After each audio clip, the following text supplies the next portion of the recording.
After days of rigorous development and having multiple discussions, I think we've made a good, accurate ban list for this game.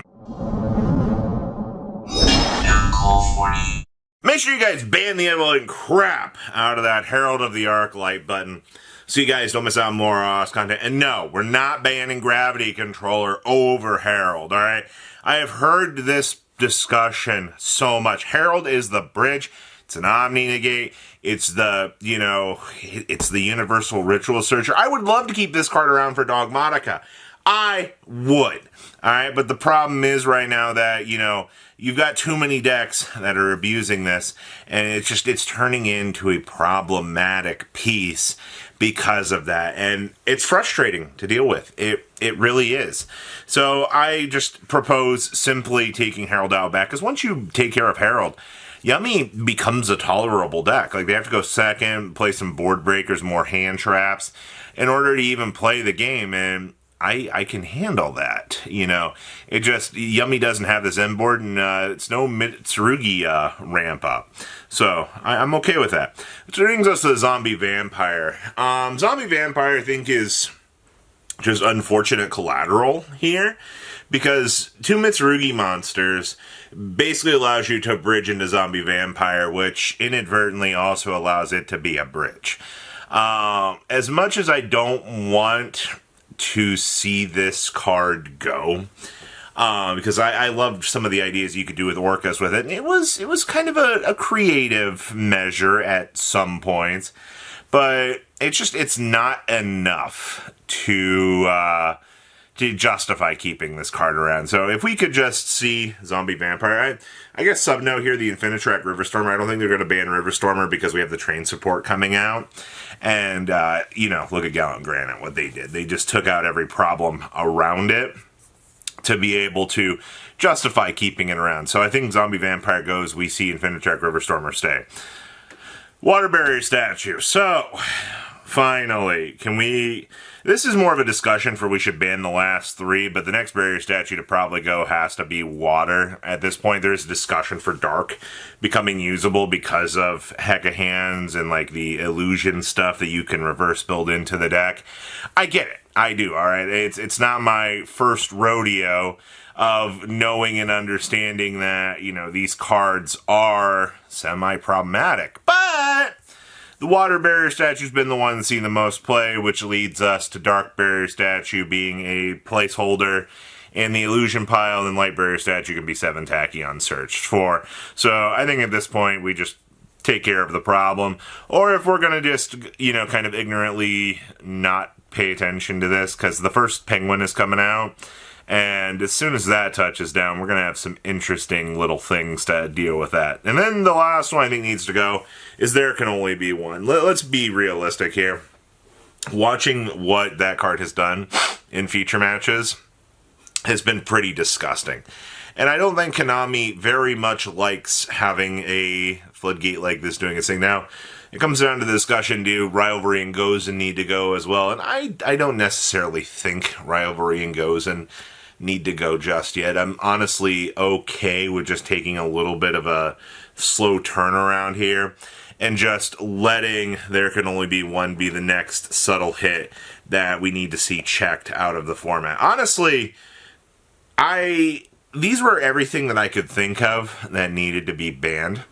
There are, other problematic cards, but I think these four are probably where we need to go. Robbie, where's Droll Knockbird? We'll talk about Droll here in a little bit further in. So, to 1, I put pre-prep to 1. So, if there is a hit that you want to do to Mitsurugi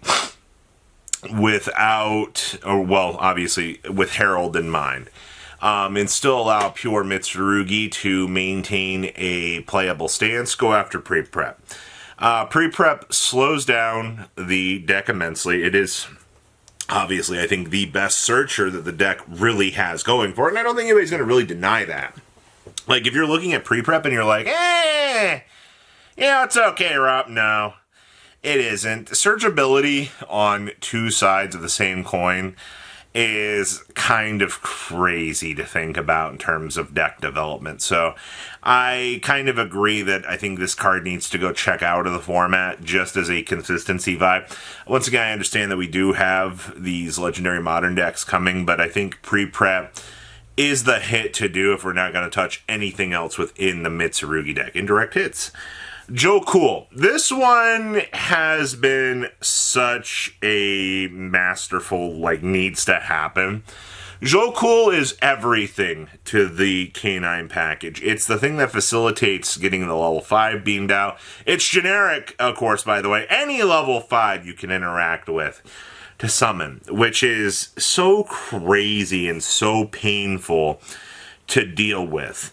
And it itself as a facilitator of combo is just freaking ridiculous at this point. So I am down if we could just actually take some cleanup for this and actually deal with the problems that Joe Cool has caused. I also kind of wanted to put Izuna too, but I don't know if Konami's going to go after that. I think hitting Joe Cool is enough that you wrench what you need to see. We could also put Noroid have one as well, but that just really depends. It does have a Starlight. Liger Dancer, oh boy. If you have played Modern Era Yu-Gi-Oh! In any sort of capacity, you're going to agree here. That Liger Dancer has been an absolute pain in the butt. The fact that decks get to make multiple of these is a problem. Now, if it's truly going to act as a standalone boss monster in this format, I am okay with just putting it to one. That way, if I only have to deal with one of it, then it becomes slightly more tolerable. The issue becomes, oh god, you have two of these on the field, now I'm getting OTK'd. Yeah, that's pretty annoying. At least if you put it to one, you at least force the build to have to adapt in a way to, make the best use out of that boss monster. If not, your old game plan kind of just falls apart on that premise. And then, of course, Ketu Draco Tail versus Rahu. Obviously, both of these cards are incredibly important to the Draco Tail strategy. At this point in time, I would be fine with just taking Ketu out back and doing what the OCG did, but I don't know if it's enough to slow down the deck, especially post. Then, your question becomes, do we go after 5 meta, or do we go after Rahu? Rahu's the one that does have the ability to mill, but Ketu is the searcher that just toggles you into an additional fusion summon. I think Ketu to 1 with the possibility of Rahu to 2, or the possibility of 5 mana to 1 to stop future Shaddoll plays. Any of these checks and balances, I think, will be pretty decent to kind of slow down the evolving pace of the meta to give us some interesting little takeaways and changes within the scope of things. Now, I also brought back OSS, Original Sinful Spoils. Now, somebody's going to be like, no. So the reason why I brought this back is because I want to promote some sort of deck building. OSS is a card that is attached to an entire span of things, but it's also been power crapped out of the OCG for a little while. You don't really see OSS doing anything at all on their side of the game. So I think bringing OSS back to 1 would just promote some creativity and actually get people wanting to test out all of these different builds that we didn't really get to mess around with at the end of, that initial lifespan for the deck. So I would, truthfully, I think OSS is a funny little card. And I think at 1, it promotes a little bit of deck building. If it becomes an issue, it's not like we couldn't reban it later on, but you want change, and OSS, I think, is one of those cards that can give that to you. And then I brought Meow Meow Mew back to 1. I think at this, we no longer have the life point rule the way that it is. Time has changed. We don't have to deal with that BS anymore, and I'm happy. I'm welcoming of it. I think that was by far the best thing that has happened, I feel like, in really modern era times out here, that we have fixed the BS that was that. So at this point, I'm going to say it, everybody. I think we can actually allow praying kids to at least come back. They're they're going to do the standard test the waters as a one of, and then go from there. But realistically, I mean, we don't even have to. We can just bring it back to 3 at this point. I don't think praying kids are going to do anything too crazy to really bring up the blow.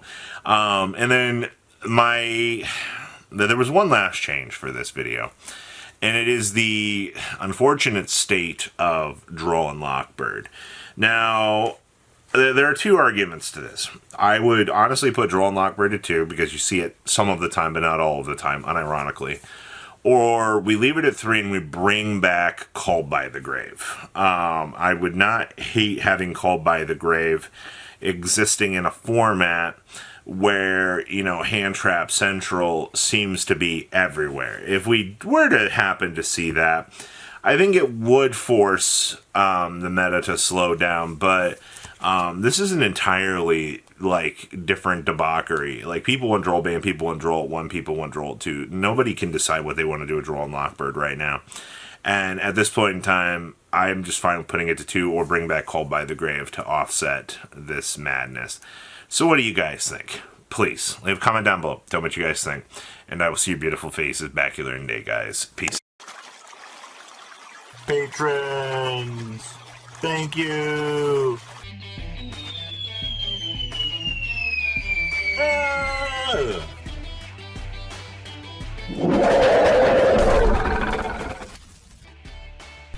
Thank you so much for watching. Check out these other videos.